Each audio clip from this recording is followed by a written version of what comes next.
Hello, welcome to my channel, or welcome back if you've been here before. My name is Beth Ann. I seem to be starting a little mini series where I make a video in my car sitting in an airport parking garage. I did a video like this a couple of months ago, and I'm doing one again, and I'm in the airport flying to visit the same friend that I was flying to visit in my previous video. But I thought I would pop in here and just share a little bit about the books that I brought to read on the plane. I'll be on the plane for a few hours, and I needed to have some options. So there are 3 books that I'm going to mention. The first of which is historical fiction, and it is this one, Orla Rafferty Seeks Her Fortune by Margaret Pinard.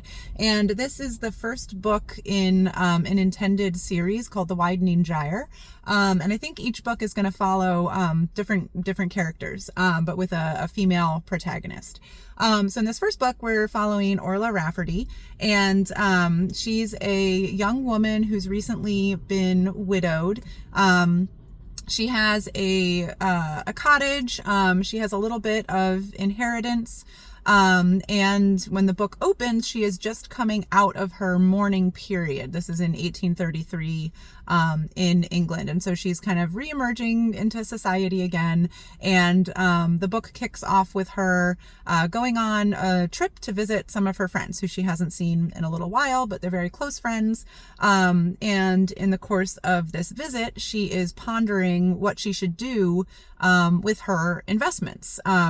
And she's pondering maybe some potentially risky schemes with railroad money versus some safer investments, but that seems to be what is driving the plot at the moment. So we're kind of getting to know her as she sees her friends and exploring this new sort of financial freedom, but also like the responsibility of financial decisions that she has to make. So I'm only 9 chapters into this. I'm about to start chapter 10, and very curious. I'm a little nervous for our heroine, Orla Rafferty, because the back of the book says that her income that she's been bequeathed from her dead husband is going to be threatened. So I'm assuming something's going to come about along those lines, and she's going to have to figure out what to do in that situation. So I started this book actually when it first came out, which is at the very end of November. So I started it early December, but I put it down because of the craziness of the holidays. I just didn't get much reading done. But I'm really looking forward to picking this back up again. Another book that I'm in the middle of is a fantasy book called A Queen in Hiding by Kozloff. And I hadn't heard of this, but a friend of mine recently recommended it, and she lent me her copy. And I dove into it, and it's been really good reading so far. So it is fantasy, whole new world. There's a magic system. There's political intrigue. And so that's where the title A Queen in Hiding comes from. We're sort of thrust into the reign of a queen, Queen Cressa, and her young daughter Cerulia, who I believe she's like 8 or 9, I want to say, at the start of this book. And very quickly we realize that all is not well in their kingdom. There are people scheming behind Cressa's back to try to remove her from power. Queen in Hiding might suggest to you that they are successful just based on the title. A lot of this book is going to be Queen Cressa fighting to get her kingdom back. And so I don't know what's going to happen, and it's very exciting. And this book has been really good so far. It's been really well written, and just a compelling fantasy story with really strong female characters at the front and center of the story. So really looking forward to continuing with this one. And then the third book I wanted to talk about briefly, it's actually on my Kindle, so I will try to put a photo up of the cover. It's nonfiction, and it's called A Bold Return to Giving a Damn. And then I think there's a subtitle, and I forget what it is, but I'll put it up. And it's by a farmer, Will Harris. I mentioned it's nonfiction. It is about the journey of this farmer. I think Will Harris is maybe in his 70s, maybe getting close to 80 at this point.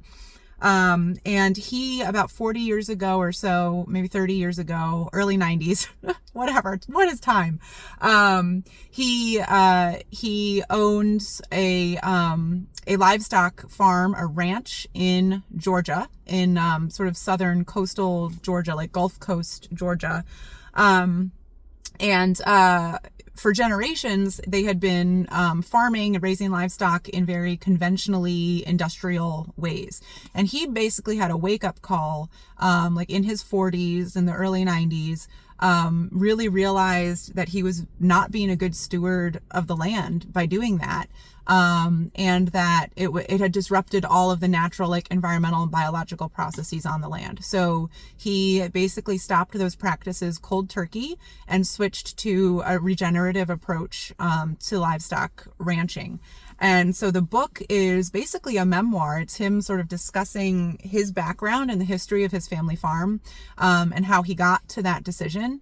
And then I'm at the point in the book where he's like made that decision, and he's like talking a little bit about what the early steps of that journey looked like. And now in the 2020s, he has a really, really successful farming enterprise, and they've branched out because it's regenerative. And so you're dealing with so much more of a holistic approach to the ecosystem than just how big of a cow can you make on the plot of land. So, they have, I want to say they're raising like 12 different species of animal now, that are being raised for consumption. And then also, a whole bunch of like vegetables, and some crops and things like that. So, I've just been really loving it. I'm an ecologist, and so I started reading this because I actually saw him give a talk at a conference this past summer talking about this approach. And in particular now, part of his land does have solar power production on it as well. And so I saw him at a solar conference where he was talking about the dual use of land for solar energy production and for livestock production. In that particular case, being able to put sheep on the same land that is being used for solar. So anyway, as an ecologist, I really appreciate reading about his approach to farming, which is really trying to take into consideration the idea that you're using an ecosystem to grow food, and you can't just abuse that ecosystem. You have to really recognize that everything you're doing is part of a natural cycle, and nature is going to correct that cycle if you're not really stewarding it well. It is very much a book written by a non-scientist. He does have a college degree in like agricultural sciences and agricultural management. And so he does have like the background knowledge, but he writes about it in a way that is very, very accessible to the general public, very much layperson language, and very much just like the way you would expect a guy in his 70s from rural Georgia to talk about, say like the microbial health of the soil, right? It's just very like down to earth, talking to your neighbor sort of thing. So he does have a very sort of like brash style. He's a ranch guy.